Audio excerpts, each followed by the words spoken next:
오늘 하나님께서 주신 본문의 말씀을 통하여서 축복의 땅 광야의 제목으로 함께 은혜 나누기 원합니다. 신명기 8장은 하나님의 백성들이 경험하는 징계와 고난의 의미에 대한 하나님의 친절한 설명서입니다. 그리고 불순종으로 인해 고난당하고 있는 성도들에 대한 하나님의 위로와 격려의 말씀이라고도 할 수 있습니다. 오늘 본문에서 나타내는 이야기는 결국 이스라엘 백성들의 40년 광야 생활이 주는 의미는 무엇인지, 그리고 더 나아가 오늘을 살아가는 우리에게 어떻게 다가오는지, 또 어떠한 하나님의 숨겨진 교훈이 있는지 알려주는 귀한 말씀입니다. 우리가 살아가는 이 세상은 전쟁터와 같습니다. 시도 때도 없이 폭풍이 불어오고 비바람이 몰아치고 인생 속에서 싸움이 일어나며 투쟁을 해야 살아남을 수 있습니다. 더 나아가 서로 속고 속이는 경쟁을 해야 이 세상을 살아갈 수가 있습니다. 저주의 땅 같고 또 더 이상의 고통과 고난과 어려움이 찾아오지 않았으면 하는 마음으로 우리는 하루하루를 살아갑니다. 요즘 더욱더 그런 것 같습니다. 요즘을 살아가다 보면 우리는 이 땅에 살아가면서 희망이라고는 찾아보기 조금 힘들고 또 소망도 그렇게 밝게 보이지는 않는 것 같습니다. 왜냐하면 교회를 핍박하고 또 믿는 자들을 억압하는 시대가 이제 시작이 되었다고 저는 보고 있습니다. 그럼 이런 전쟁터와 같은 광야와도 같은 세상에서 우리는 왜 살아야 하고 또 어떻게 살아야 합니까? 오늘 본문은 우리에게 이 땅에서 어떻게 살아가야 할 것인지, 그리고 이 땅의 삶 끝에 무엇이 있는지 이렇게 이야기합니다. 우리 본문의 1절 말씀을 함께 한 목소리로 함께 합독합니다. 내가 오늘 명하는 모든 명령을 너희는 지켜 행하라. 그리하면 너희가 살고 번성하고 여호와께서 너희의 조상들에게 맹세하신 땅에 들어가서 그것을 차지하리라. 아멘. 광야의 삶은 사실은 저주가 아니라 축복입니다. 왜 하나님께서는 이 땅의 삶이 저주가 아니라 축복이라고 말씀하십니까? 우리 본문 2절 말씀은 계속해서 이렇게 이야기하고 있습니다. 우리 본문의 2절 말씀을 함께 읽습니다. 시작. 내 하나님 여호와께서 이 40년 동안에 내게 광야길을 얻게 하신 것을 기억하라. 내 마음이 어떠한지 그 명령을 지키는지 지키지 않는지 알려 하심이라. 아멘. 자, 본문 2절에서 이야기하는 것이 무엇입니까? 다른 것이 아니라 광야의 길을 걷게 하신 이가 누구냐? 바로 하나님이라는 것입니다. 이 말 한마디 때문에 저는 오늘 여러분께 당당하게 이야기할 수 있는 것이 무엇이냐? 바로 광야는 저주의 땅이 아니라 축복의 땅이라는 겁니다.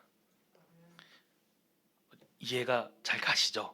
광야는 저주의 땅이 아니라 축복의 땅입니다. 하나님은 실수하지 않으시고 또 모든 것을 완벽하게 이루시는 분입니다. 그의 인자하심은 영원하고 우리에게 축복과 사랑을 정말 한없이 쏟아 부어주시는 분이 바로 하나님이십니다. 성경은 하나님의 사랑에 관하여 이렇게 이야기합니다. 우리가 너무나도 잘 아는 구절이죠. 요한복음 3장 16절 말씀은 우리에게 이렇게 이야기합니다. 함께 읽습니다. 하나님이 세상을 이처럼 사랑하사 독생자를 주셨으니 이는 그를 믿는 자마다 멸망하지 않고 영생을 얻게 하려 하심이라. 아멘.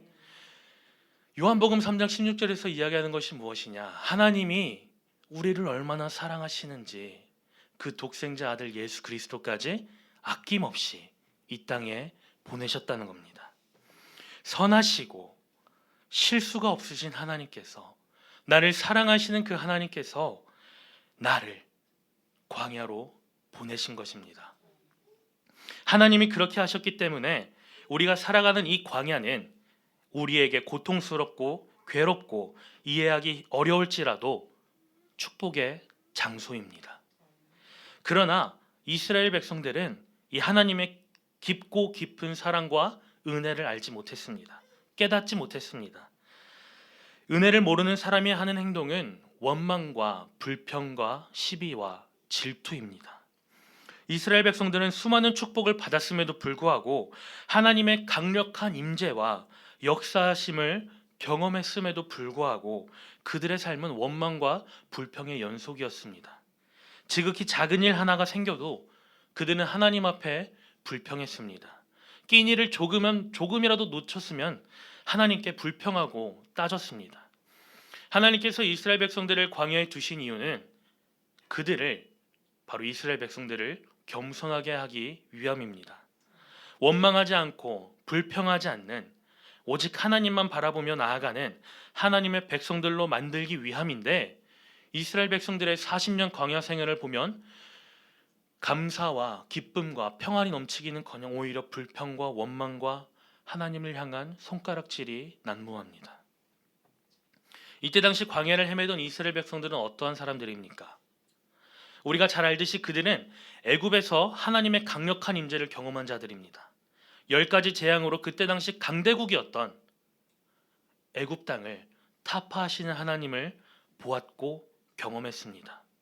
그들은 어린 양의 피를 문설주와 임방에 바르고 그 안에 있었기 때문에, 하나님의 약속의 말씀을 의지하여 그 안에 있었기 때문에 죽음이 통과한 것도 경험한 하나님의 산 증인들입니다. 뿐만 아니라 그들은 하나님의 불기둥과 구름기둥도 경험했습니다. 그들의 앞을 가로막고 있던 홍해가 갈라지는 역사도 그들은 생생하게 보았습니다. 그 길을 마르게 하신 하나님을 경험하고 또 그 마른 땅을 건너갔던 자들이 이 이스라엘 백성들입니다. 하나님께서 그들의 뒤를 뒤쫓아오던 애굽 군대들을 물에 빠쳐 철저하게 없애버린 것까지 경험한 이들이 누구냐? 바로 오늘 본문에 등장하는 이스라엘 백성들입니다. 그런데 그들의 삶이 어떠합니까? 어떠한 삶을 살아가고 있습니까? 하나님을 향하여 감사하기는커녕 기뻐하기는커녕 하나님을 향하여 원망하고 불평하고 있습니다. 끝까지 하나님의 뜻을 따르지 않고 자신들의 유익이 없으면 금방이라도 하나님을 떠나려고 하는 삶의 모습을 보여주고 있습니다. 비단 그들의 문제만은 아니라고 생각합니다. 오늘을 살아가는 우리 역시 가만히 우리의 모습을 한번 들여다보기 원합니다. 사랑하는 성도 여러분, 혹시 여러분이 보시기에 하나님을 향하여 원망하고 불평하고 그 하나님을 향하여 시기하는 것에 그럴듯한 이유가 있어 보여도, 정말 간절히 소망합니다. 그럴 만한 이유가 있어 보여도 오늘로써 그 행동들을 끊어내시기를 소망합니다. 하나님께 원망하고 불평하는 것이 무엇을 뜻합니까? 내 삶 속에 더 이상 하나님의 역사하심을, 일하심을 거부하는 행동이라고 저는 누누이 말씀드렸습니다. 예수 믿으면서 불평하지 맙시다. 하나님이 싫어하십니다. 단순히 하나님이 싫어하시는 것이 아니라 아까 말씀드린 것처럼 내가 하나님께 원망하고 불평하는 것은 하나님 더 이상 내 삶에 개입하지 마세요. 하나님 더 이상 찾아오지 마시고 더 이상 나를 만지지 마세요. 나는 그대로 나 이대로 삶을 살겠습니다 하고 하나님께 도전하는 것입니다. 하나님은 어떠한 일들 속에서도 하나님을 전적으로 신뢰하고 사소한 일에도 감사하고 감격하고 기뻐하고 즐거워하는 사람들을 만나 주십니다. 자기 중심이 되면 모든 사람이 다 실수하는 것처럼 보입니다. 그러나 내 삶이 하나님 중심으로 시작될 때 바로 그때 내 자신의 잘못이 먼저 보입니다. 사람이 얼마나 간사한지 요즘 제 자신을 한번 보면서 뼈저리게 느낍니다. 어제부터 새학기가 시작되었습니다. 2021학년도 새학기가 시작했는데 작년 2020년 한 해는 온라인 수업으로 통째로 그 한 해를 보냈습니다. 모든 수업들은 온라인으로 진행했습니다. 수업들을 들으면서 너무나도 불편해서 차라리 학교에 나가서 수업 듣는 것이 더 유익이지 않을까. 학비는 똑같이 나가는데 차라리 학교 가서 수업 듣는 게 훨씬 낫겠다, 훨씬 즐겁겠다. 그렇게 원했습니다. 그리고 어제 꼬박 1년 만에 학교를 등교를 했습니다. 제가 운전해서 학교 정문을 통과하고 그 언덕으로 올라가는데 즐거운 게 아니라 왠지 내가 있으면 안 되는 곳에 가는 것 같아요. 나는 여기에 속하지 않은 것 같은 거예요. 1년 동안 제가 수업 들었던 장소가 어디입니까? 2층 제 자리입니다.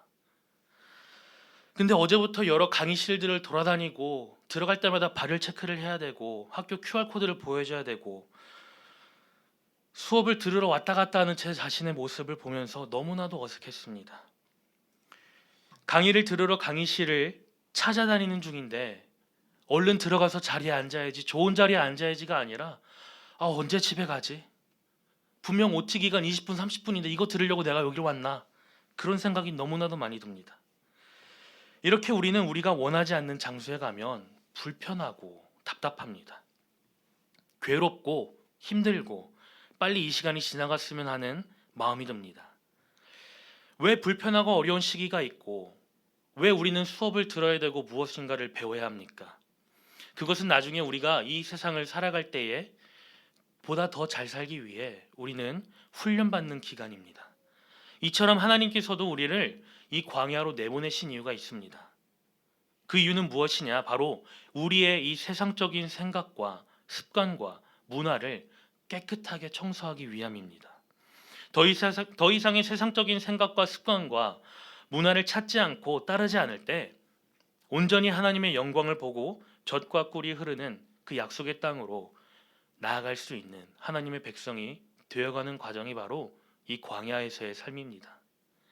중요한 것은 광야에 내보내진 우리만 힘들다는 것이 아닙니다. 우리를 광야로 내보내신 하나님도 우리와 동일하게 힘들어하고 아파하십니다.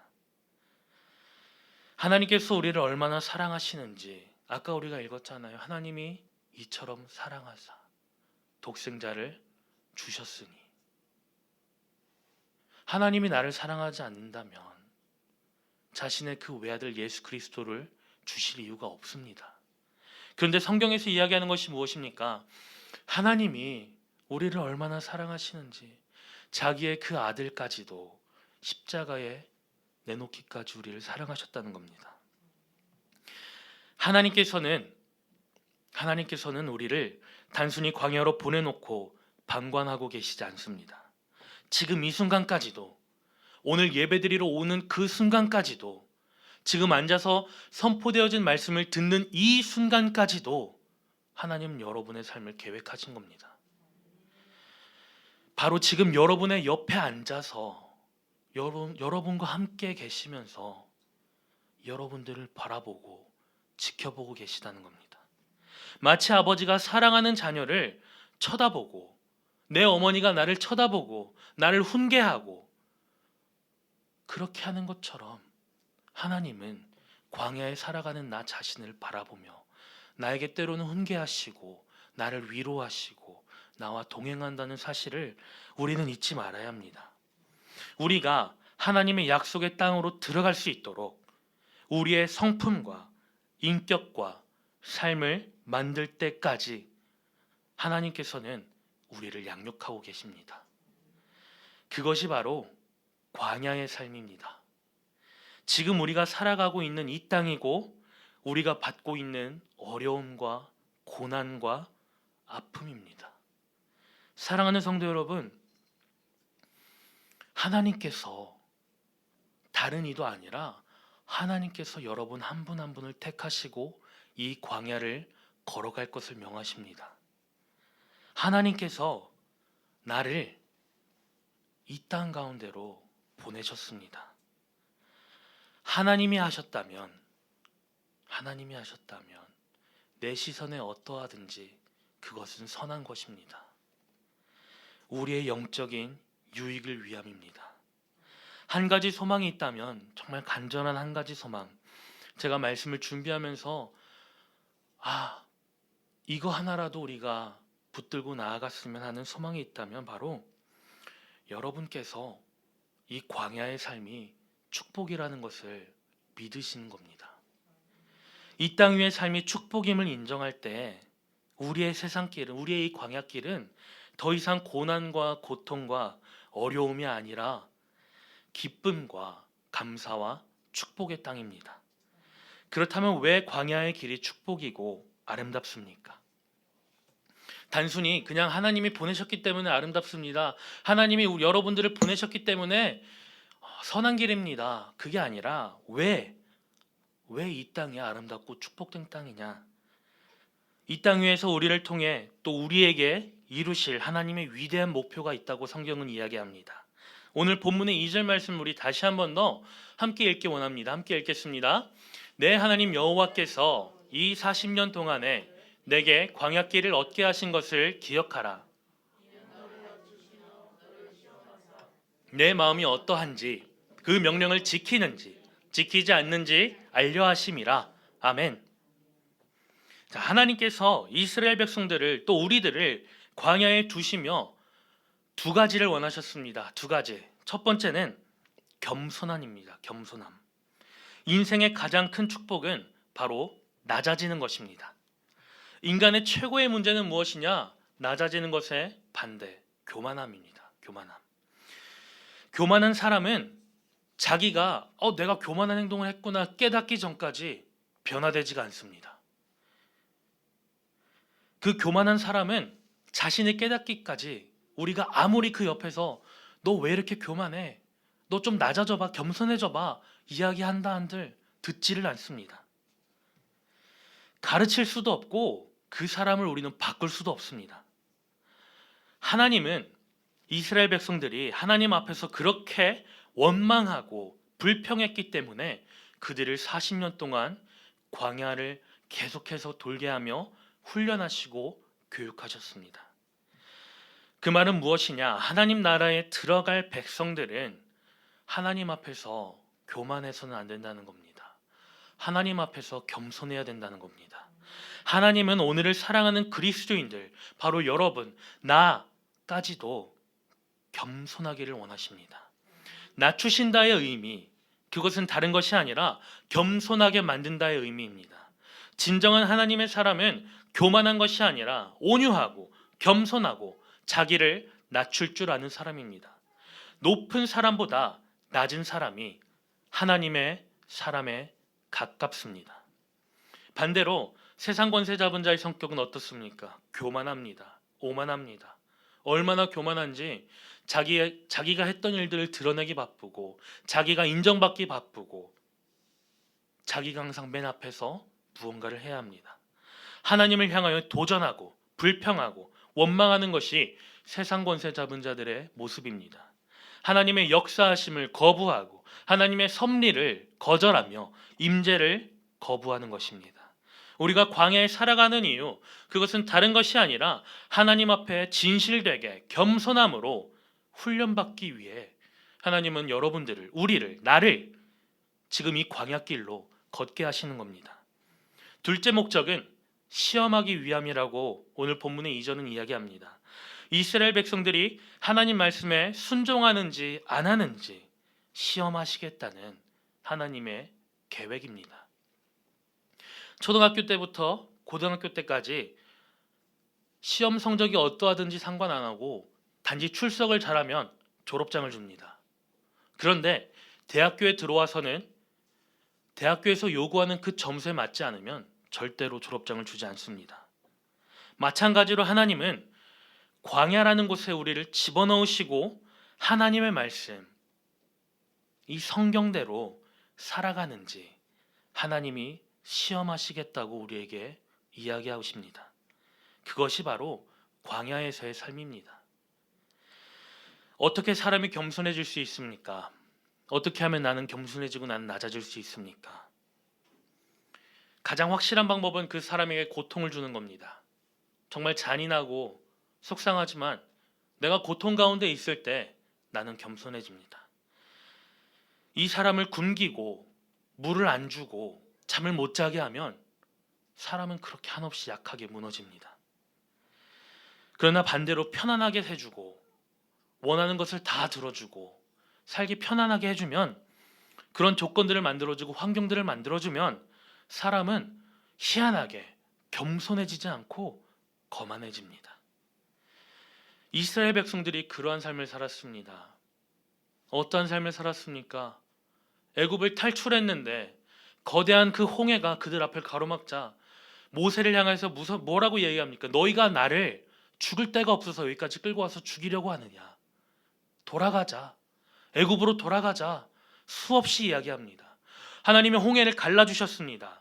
하나님이 그 홍해를 갈라주시기 전에도 10가지 재앙으로 애굽을 하나하나 무너뜨리는 모습을 봤음에도 불구하고 이스라엘 백성들이 한없이 똑같이 이야기하는 것이 무엇입니까? 너희가 왜 우리를 여기로 끌고 와서 죽게 하느냐? 하나님을 향하여 대적하고 원망합니다. 믿음이 생기지 않습니다. 그때뿐이지 시간이 지나면 있습니다. 중요한 것은 우리가 그들의 모습을 보면서 발견할 수 있는 가장 중요한 것은 무엇이냐? 기적을 본다고 해서 믿음이 생기는 것이 아니라 하나님을 보아야 믿음이 생깁니다. 기적을 본다고 믿음이 생기는 것이 아니라 예수 그리스도를 보아야 믿음이 생깁니다. 기적을 경험한다고 믿음이 생기는 것이 아니라 내 삶에 역사하시는 성령 하나님을 붙들고 나아갈 때 우리는 믿음이 생기는 것입니다.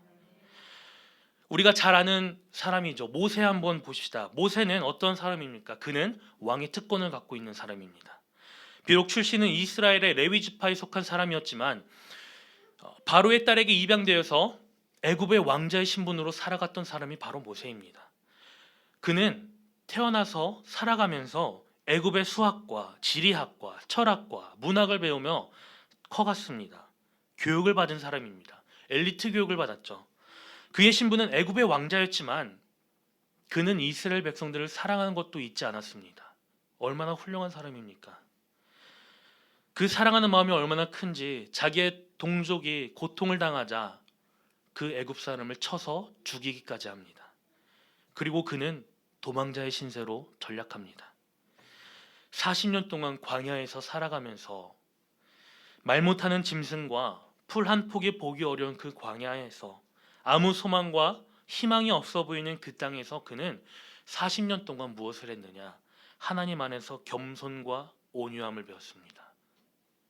그리고 그의 시간이 임박했을 때 하나님은 떨기나무 가운데 임재하셔서 그를 부르시고 그를 이스라엘 백성들을 구출하는 데 사용하셨습니다. 하나님께서 모세에게 요구하셨던 것은 어떠한 큰 것이 아닙니다.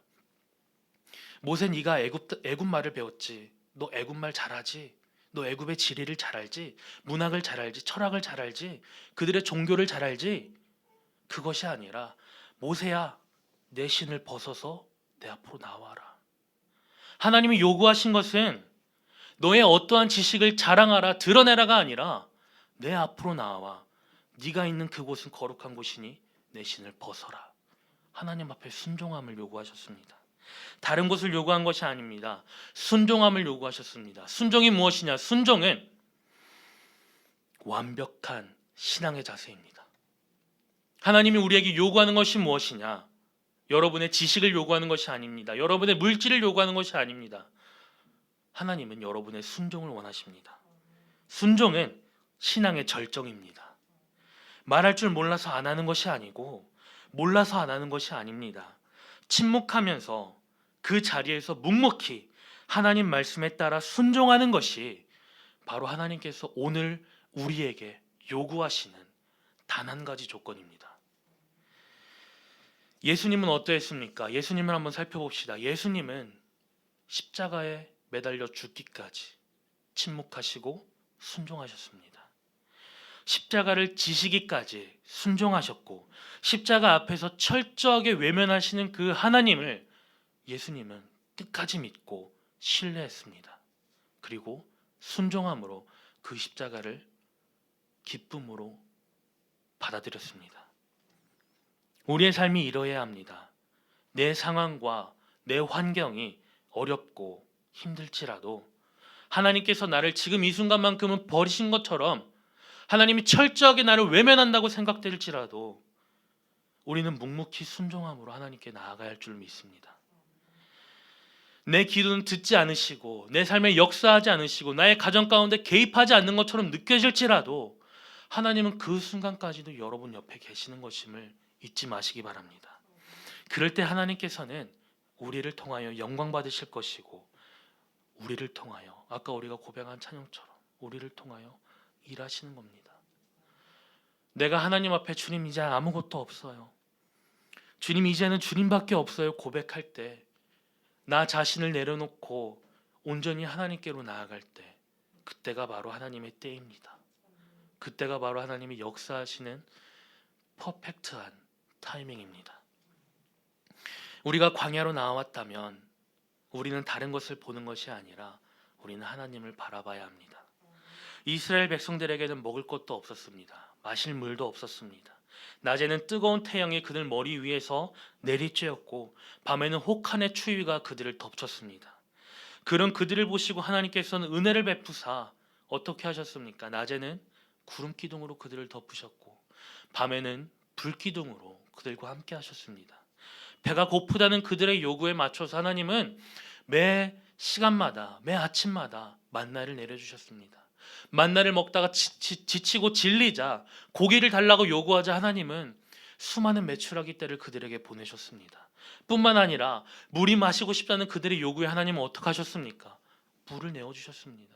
반석 위에서 물이 샘솟듯이 퍼지게 하였고 쓴 물을 달게 변화시키는 능력을 하나님은 베푸셨습니다.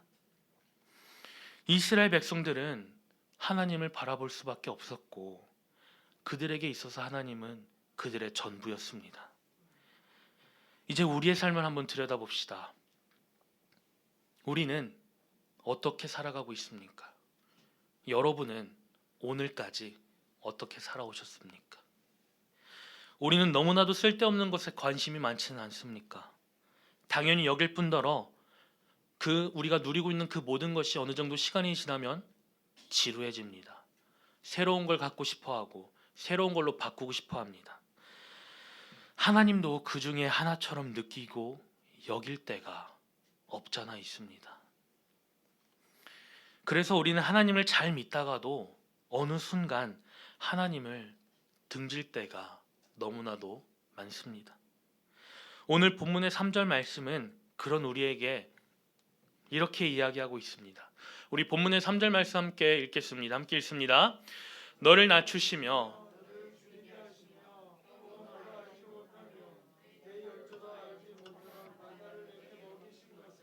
사람이 떡으로만 사는 것이 아니요 여호와의 입에서 나오는 모든 말씀으로 사는 줄을 내가 알게 하려 하심이니라.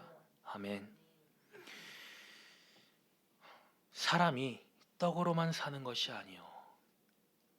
제가 이 구절을 보면 이 문장을 보면 그렇게 저희 아버지 생각이 납니다. 저희 아버지가 서재에 앉으셔서 성경을 읽다가 갑자기 그러세요. 아멘 그러시더니 여보 밥 갖고 와. 이 말씀을 보시고는 그래 사람이 떡으로만 사는 것이 아니지 밥 갖고 와 그러셔요. 근데 그 의미가 아니잖아요 사실은. 저희 아버지 그런 모습들이 자꾸 생각이 나서 저도 오늘 설교 준비하다가 피식했습니다. 자, 분위기가 너무 무거운 것 같아서 웃자고 한번 한 소리입니다.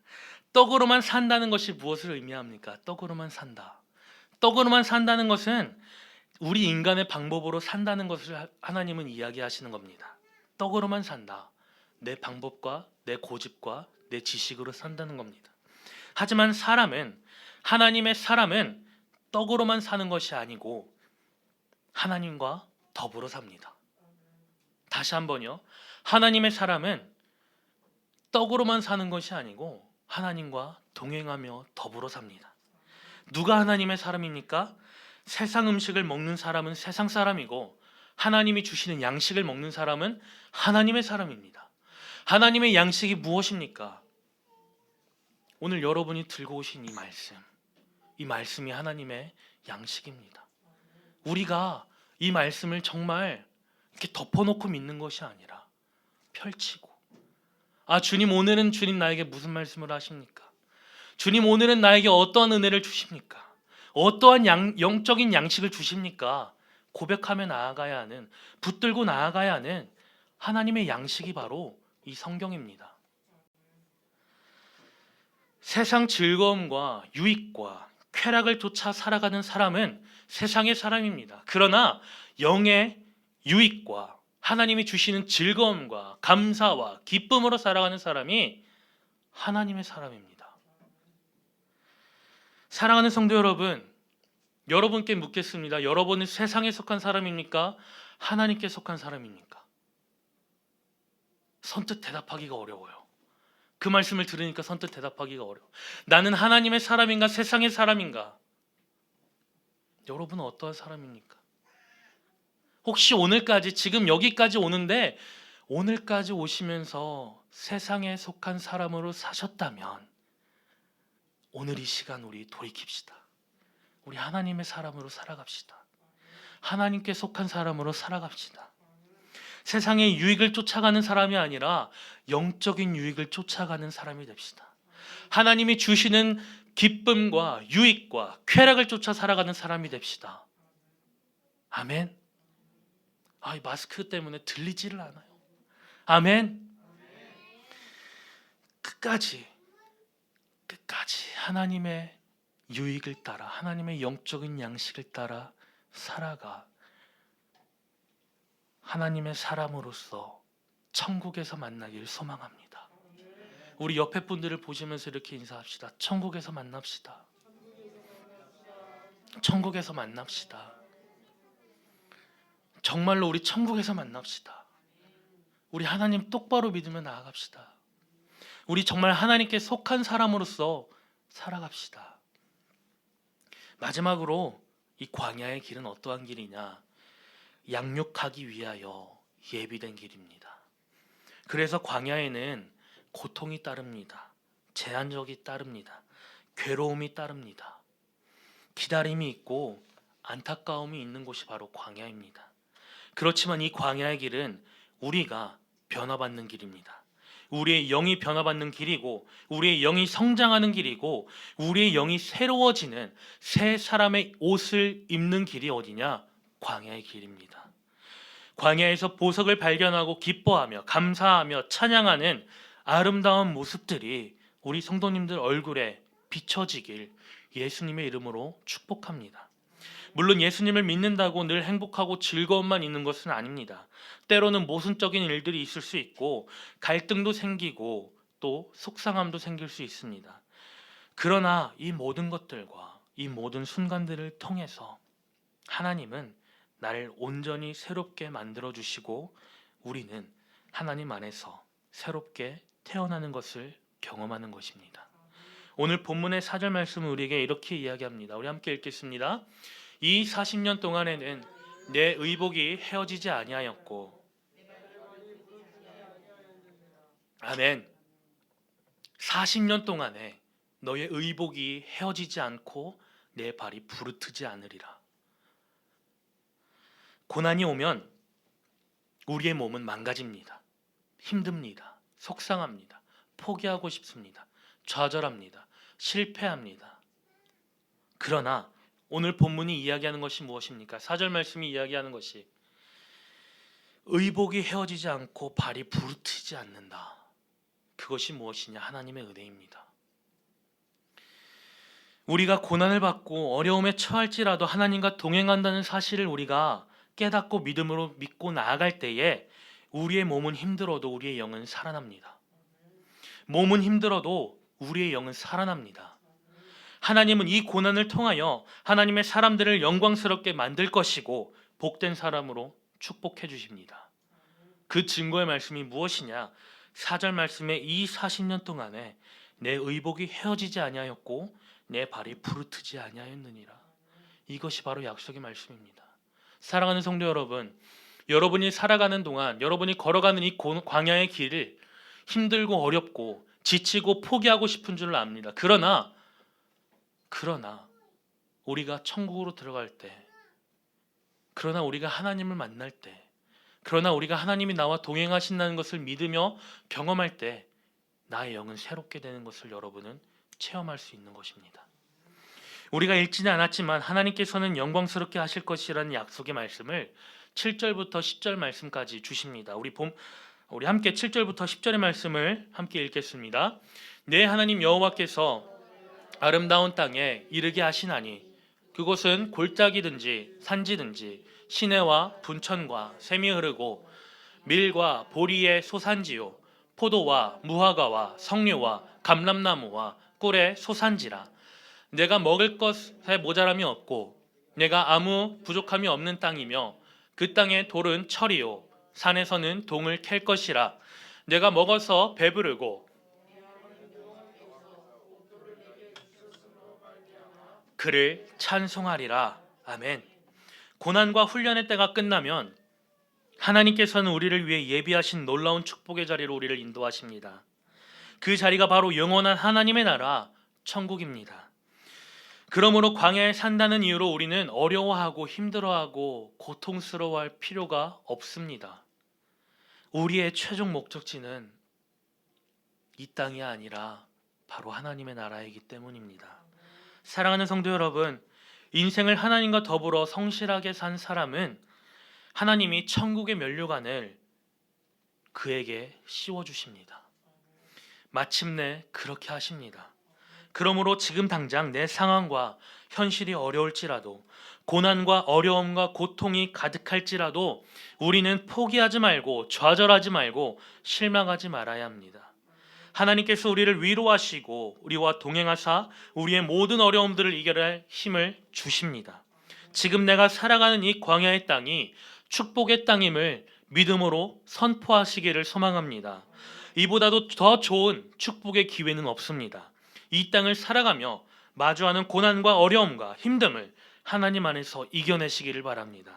하나님의 사람으로서 피할 것들은 피하고 따를 것들은 따르고 싸울 것들은 싸워서 이겨내는 사랑하는 성도 여러분이 되시기를 예수님의 이름으로 축복합니다. 우리 시간 함께 기도하기 원합니다. 이 시간에 기도할 때에 주님, 우리가 이 광야의 땅을 살아가면서 이 땅이 축복의 땅임을 잊지 않게 하여 주시옵소서. 주님, 내가 오늘 하루하루 살아가면서 나의 삶에 하나님이 동행하심을 잊지 않게 하여 주시옵소서. 주님, 내가 이 광야의 길을 믿음 안에서, 말씀 안에서, 하나님의 임재 안에서 잘 이겨낼 수 있도록 주여 내게 믿음을 허락하시고 힘을 허락하여 달라고 우리 이 시간 주여 3번 크게 부르짖고 함께 기도하며 나아갑니다. 기도하겠습니다.